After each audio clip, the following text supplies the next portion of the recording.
What's up guys, Chasing Lemmy here with episode number 47 of the Robins Revival. Apologies for the lack of a video for a few weeks.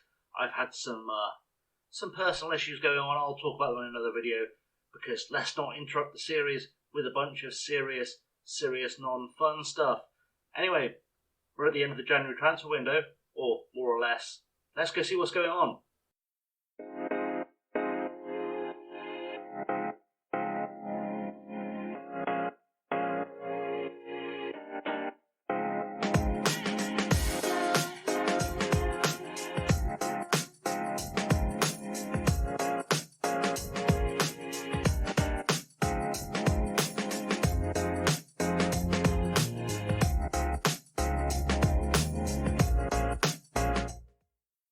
So here we are then. Today's opponents are going to be Huddersfield, and apologies if I look like I'm melting on camera, by the way. It is unseasonably hot here in the UK, to the point where I'm recording super late at night, just in the hope that it will cool down a little bit so I don't pass out in front of the computer. It is roasting right now.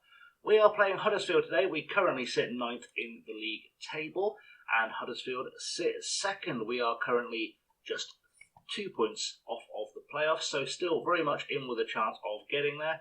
So let's have a little look at what we've done transfer-wise before we get into what games you've missed. So in terms of movement, actually, it's been one of our quietest windows since we started the save. The one big player leaving was Graham Swinton, who I signed from East Fife a few seasons ago. He's joined Blackburn for 1.9 million. I'd had him out on loan a little bit. I didn't think he was ever going to quite come good. The fact that he played in League 2 and only got 6 goals despite being a striker kind of told me that it was time to move the guy on. So Graham Swinton gone. It is 1 million rising to potentially 1.9, and I think that's a pretty good piece of business. And on the inside, only one player of note really, and that's Rob Christopher, who's literally just joined us on loan from Liverpool. He is a 38-year-old striker who people seem to think has some big potential. He is the best striker in the squad now, and hopefully we're going to see him play today and get us some goals. He's an England under-21 international with two goals in 3 games, which is not too shabby a record.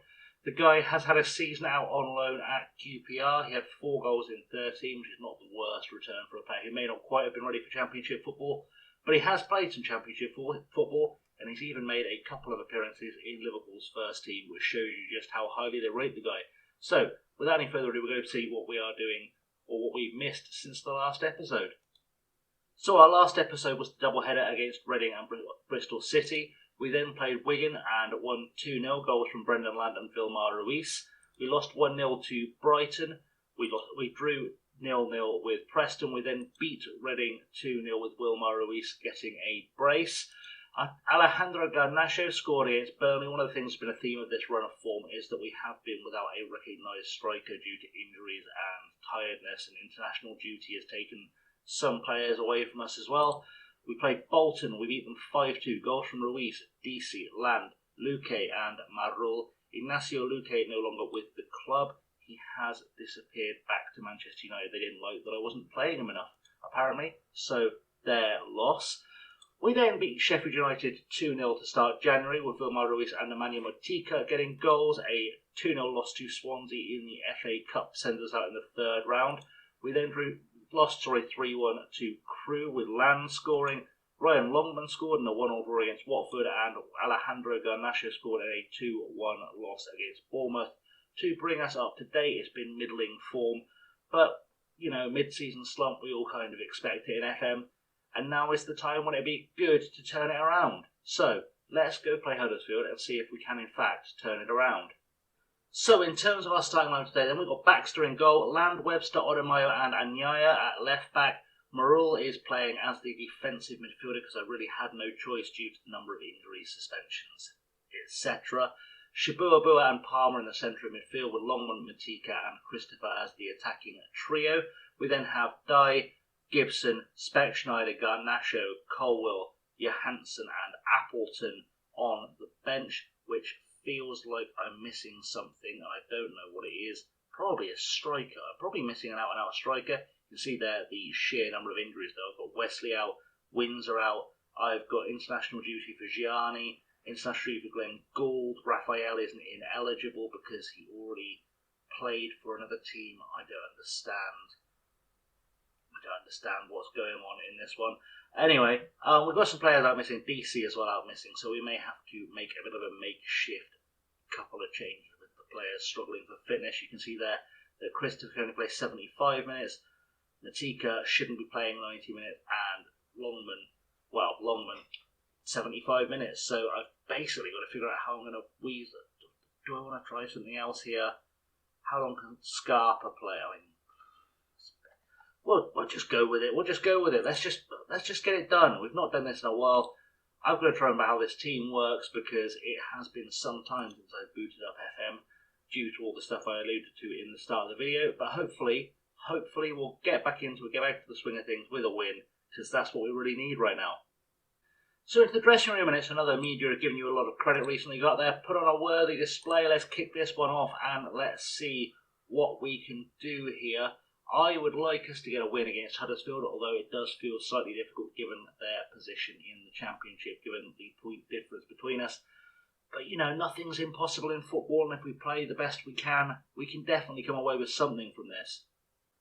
And because, wouldn't you know it, we hyped this game up maybe a bit too much. We've got all the way to half-time without a single highlight. Not one highlight. Nothing has happened of any note at all. So we're going to tell them again to go out there and put on a worthy display. We're not even the best team in the game by any stretch of the imagination. I'll show you on the stats in just a second when they pop back up. We've done nothing in this game. We're barely in it. And that's really worrying because I thought this was going to be a season we could kick on and get ourselves into the playoffs. It's not really happening for us.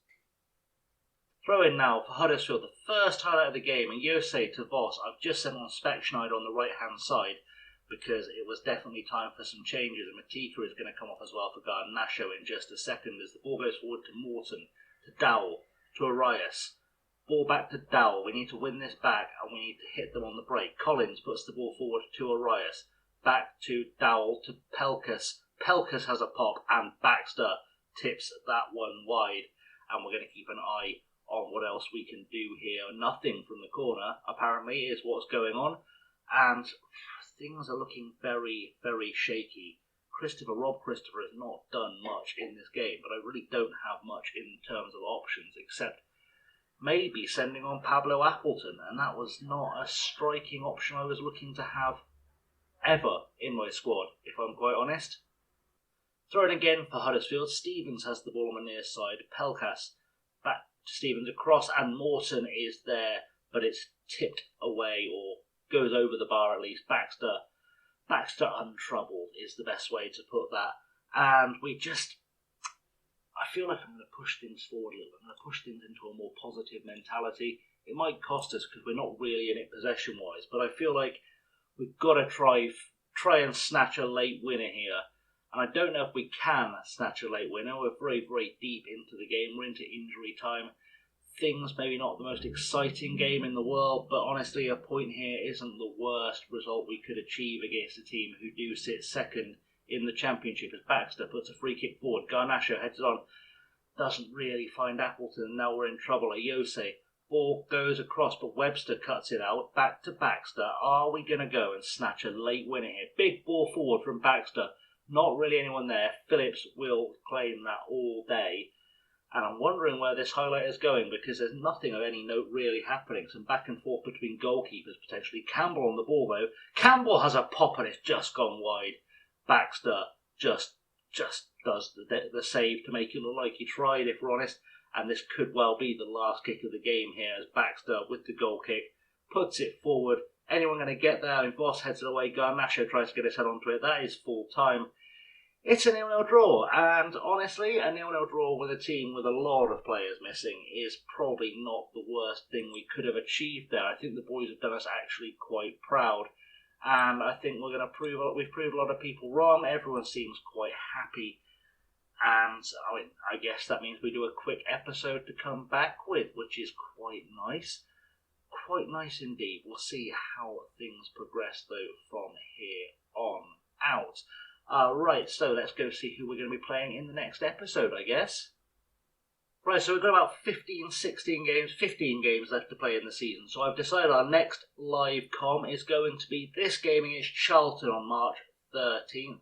The reason I've chosen Charlton is because in real life, they keep stealing all of our players, and I'm not terribly happy with them. They've taken both our manager and most of our first team squad that you've got to know during season 1 of this save. So I think it's time we put them back in their place a little bit, even if it's just virtually. I think that's basically the plan we are going to be going for. So let's wrap things up. I have, as always, been Chasing Labour. Thank you for watching. Don't forget to like, subscribe, ring the bell, leave comments, all that stuff that makes the algorithm do stuff, that makes more people come and watch and makes me feel a little bit happier while I'm doing these things. You know how it goes. There's a whole bunch of... Everyone tells you this on YouTube. You should know what we're doing by now. Liking, subscribing, all that good stuff. Anyway, thanks for watching as always. I have been Chasing Labour. I'll see you all very soon. Have a good one.